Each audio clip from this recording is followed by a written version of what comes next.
आए और आपकी अगर इस वीडियो से हेल्प हो तो do like share and comment and आइए स्टार्ट करते हैं। So Thailand e visa on arrival form भरने का प्रोसेस बहुत इजी है। आइए शुरू करते हैं। तो फर्स्ट आप गूगल पे जाएं और लिखिए थाईलैंड EVOA। ये लिखने के बाद पहली वेबसाइट आपके सामने ओपन होगी, थाईलैंड EVOA.VFS वीज़ा.com। इसे ओपन कीजिए। ये ओपन करने के बाद आपके पास यहाँ एक ऑप्शन आएगा अप्लाई नाउ का। तो अप्लाई नाउ पे आपको क्लिक करना है। फिर आपसे साइन अप के लिए डिटेल्स मांगेगा। यहाँ पे अपना ये क्लिक करने के बाद आपका ये पेज खुलेगा। इसमें फर्स्ट कुछ स्टेप्स हैं। फर्स्ट स्टेप आपका डॉक्यूमेंट अपलोड। उसके अंदर सबसे पहला ऑप्शन आपको दिखेगा पासपोर्ट बायो पेज अपलोड करने के लिए बोल रहा है। तो बायो पेज तो पासपोर्ट की खींच ली थी और मैं अब उसे अपलोड करूँगा।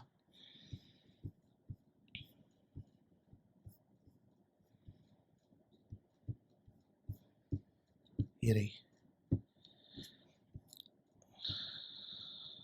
हाँ, आपको मेक श्योर करना है कि आपकी फ़ोटो का साइज़ 1024 केबी ना हो। अगर आपकी फ़ोटो 1024 केबी से ऊपर है तो आप बहुत सारे सॉफ्टवेयर्स है, गूगल पे जाके आप लिखिए पिक्चर रिसाइज़र टूल और आपको मेक श्योर करना है उससे आप साइज़ कम कर सकते हैं अपनी फ़ोटोज़ का। और आपको मेक श्योर करना है कि फ़ाइल जेपेग फॉर्मेट में ही हो।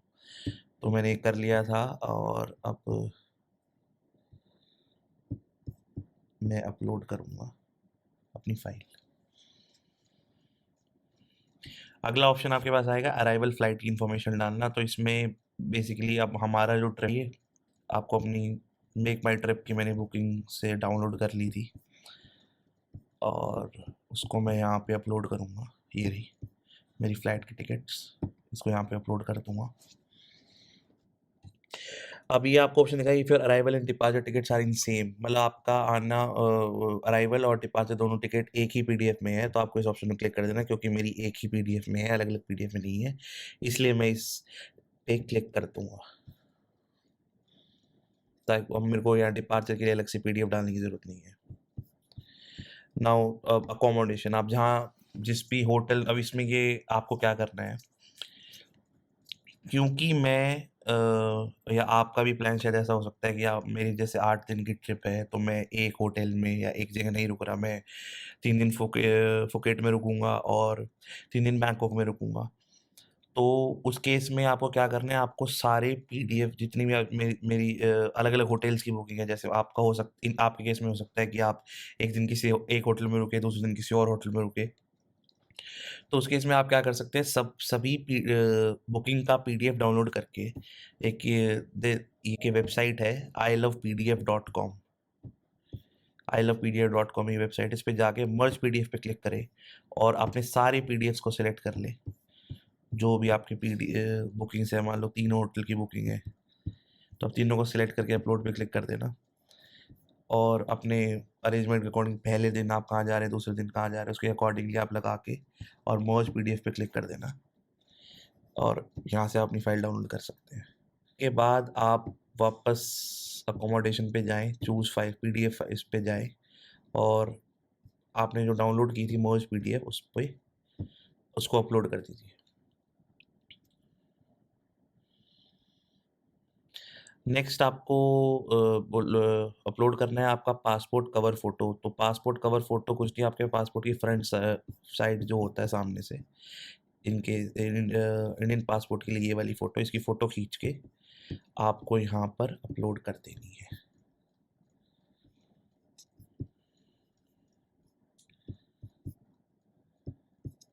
ये लीजिए, ये मैंने अपलोड कर दी। अब आएगा आपका, आपकी फ़ोटो बूथ वाले हैं उनको कॉल कर दें, आप वहाँ पे चले जाएँ तो और एक फ़ोटो खिंचवा के उनकी एक सॉफ्ट कॉपी आप अपनी ईमेल में ले लें उनसे। मेरे केस में मैंने एक अपने जहाँ से मैंने पासपोर्ट फ़ोटो खिंचवाई थी उनको कॉल कर दिया था, उनके पास मेरी फ़ोटो थी जो उन्होंने खींची थी और उन्होंने मेरे को मेल कर दी थी। तो वो करने के बाद आप उस फ़ोटो को डायरेक्टली यहाँ से अपलोड कर सकते हैं। और अगर आपको लगता है कि आपके डायमेंशन, आपको शक है फिर भी कि मेरे डायमेंशन जो मेरी फ़ोटो आई है वो जैसे वीज़ा वालों को चाहिए वैसे नहीं है, तो एक आसान तरीका है, आप यहाँ पे लिखिए,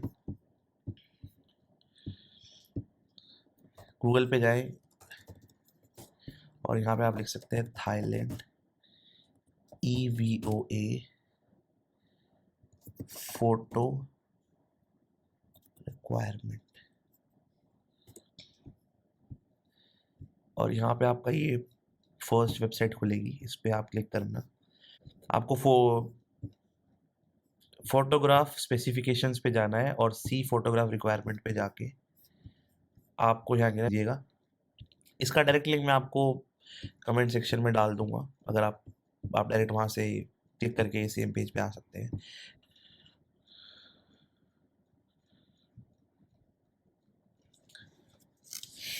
ओके, तो अपलोड करने के बाद आपको करना है सेव एंड कंटिन्यू पे क्लिक।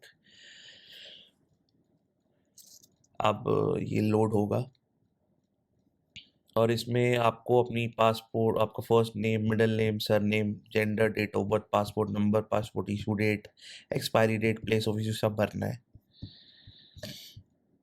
और क्योंकि ये साथ में एक प्रीव्यू विंडो खुल जाती है, तो आपको आसान हो जाएगा यहाँ से देख के भरना। तो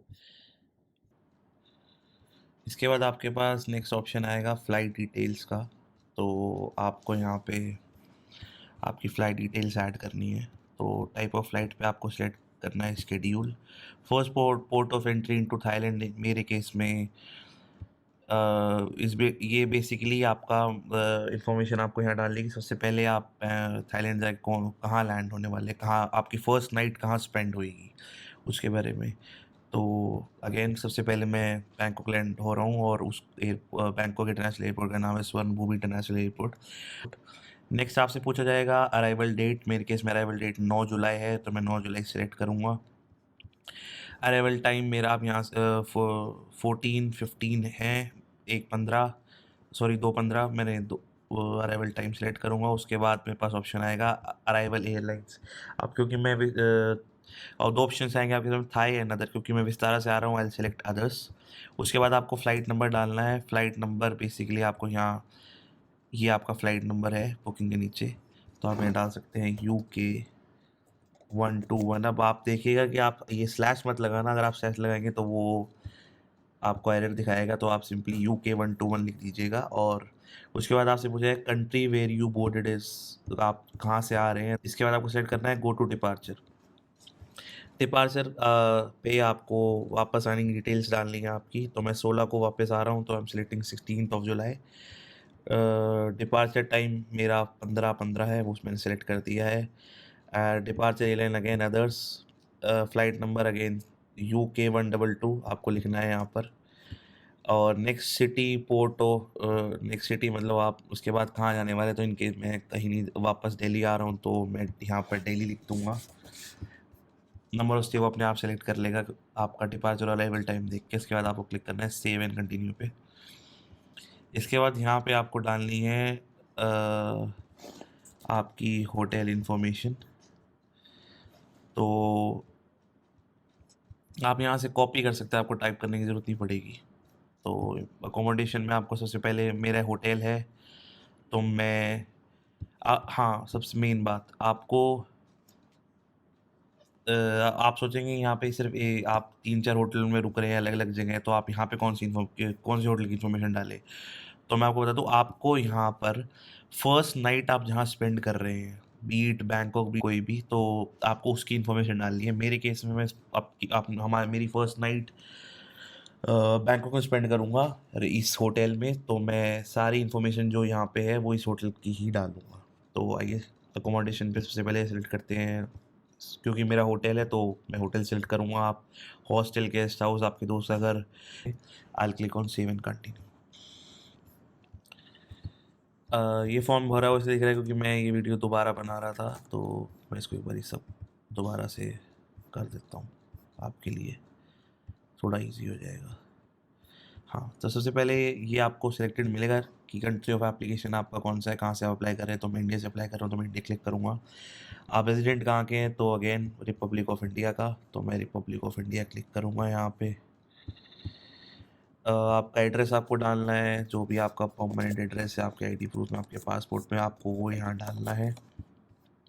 इसके बाद आपको यहाँ पर सिटी नेम डालना है, Delhi. Is is your first trip to Thailand? तो आपको अगर आपकी ये फर्स्ट ट्रिप है, पहली बार आप थाईलैंड जा रहे हो, तो आप ये सेलेक्ट करिए। मेरे केस में मेरी फर्स्ट ट्रिप नहीं है, मैं पहले थाईलैंड गया हुआ हूँ, तो आई क्लिक नो।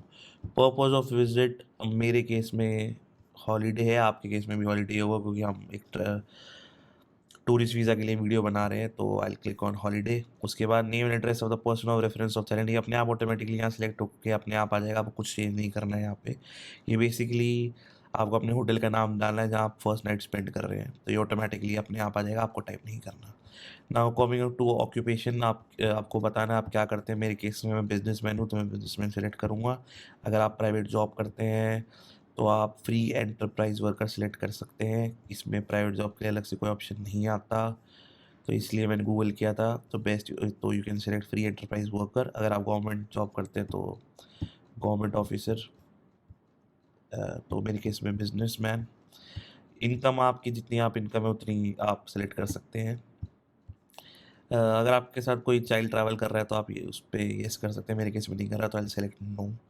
उसके बाद आपके पास ऑप्शन आएगा सेव एंड ऐड एप्लीकेंट और सेव एंड कंटिन्यू। अगर आपके साथ कोई आपका पार्टनर ट्रैवल कर रहा है तो आपको सेव एंड ऐड एप्लीकेंट पे क्लिक करना है, और वो यही सेम प्रोसेस, डॉक्यूमेंट अपलोड का वगैरह सारा आपको उनके लिए भी डिटेल्स ऐड करनी है, और एग्जैक्टली सेम। और अगर आप अकेले ट्रैवल कर रहे हैं तो आपको जस्ट क्लिक करना है सेव एंड कंटिन्यू। तो सेव एंड कंटिन्यू करने के बाद आपके पास ये ऑप्शन, ये पेज आएगा जिसमें लिखा होगा एक्सप्रेस वीज़ा फ़ीस।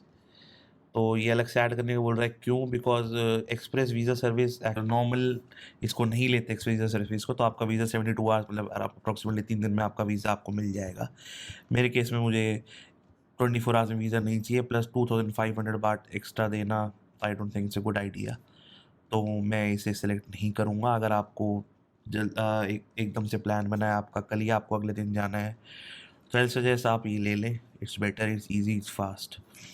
तो मैं समरी में आप देख 2000 बाट is the visa application fees, और पास 500 rupees the VFS service charge for your e visa and click करना है आई एग्री, और क्लिक करना है कंटिन्यू पेमेंट पे।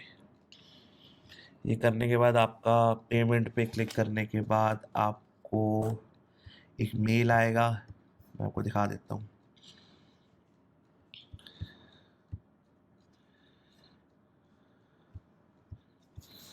हाँ, आपको इस तरह से रिसिप्ट रिसीव होगी आपकी ईमेल आईडी पे आपकी पेमेंट की, और उस पर आपका नाम होगा, आपका रेफरेंस नंबर होगा। यस, तो आपको ये रख देना और वेट करना है आपके वीज़ा के आने का, वीज़ा की कोई मेल आने का। आपको मेल पे रिसीव हो जाएगा आपका वो वीज़ा, या जो भी उसका डिसीजन रहेगा। मीनवाइल आप क्या कर सकते हैं, अगर आपको ट्रैक करना है स्टेटस आपके वीज़ा का, आप ट्रैक नाउ पे क्लिक करना, आपका पासपोर्ट नंबर डालना, आपका डेट ऑफ बर्थ डालना, और ऑर्डर रेफरेंस नंबर की जगह ये आपका वेब रेफरेंस नंबर है, ये आपका ऑर्डर रेफरेंस नंबर है, इसको कॉपी कीजिएगा, इधर पेस्ट कर देना, और आपको आप अपना वीज़ा प्रोसेस, जो वीज़ा एप्लीकेशन उसको ट्रैक कर पाएंगे। एनीवे 72 आवर्स में, वैसे टेंशन की कोई बात नहीं, 72 आवर्स में वीज़ा आ जाता है। मेरे केस में मैंने फ्राइडे अप्लाई किया था और मेरे को ट्यूसडे को वीज़ा आ गया था, क्योंकि Saturday Sunday is not a working day, तो वो काउंट नहीं होते। तो जैसे ही आपके पास आपका वीज़ा अप्रूव हो जाएगा, आपके पास ये मेल आ जाएगी, और इस तरह से एक ई वीज़ा की PDF आपके पास आ जाएगी। ये है आपका थाईलैंड ई वीज़ा। इसका आपको प्रिंट लेके जाना है, और वहाँ एयरपोर्ट पे डेडिकेटेड ई वीज़ा का काउंटर होगा, उसमें लगना है आपको। ई वीज़ा जो ऑन अराइवल वीज़ा की लाइन से आप बच जाएंगे इस प्रोसेस से। तो आई गेस आप सबको समझ में आ गया होगा कैसे वीज़ा फॉर्म भरना है, और अगर मैंने कुछ मिस कर दिया, आप कुछ नहीं समझ में आया, तो आप नीचे कमेंट में मेरे को पूछ सकते हैं, मैं आपको कमेंट में रिप्लाई दे दूँगा। और आई होप आपको ये वीडियो अच्छी लगी, इन्फॉर्मेटिव लगी, और आपको कहीं ना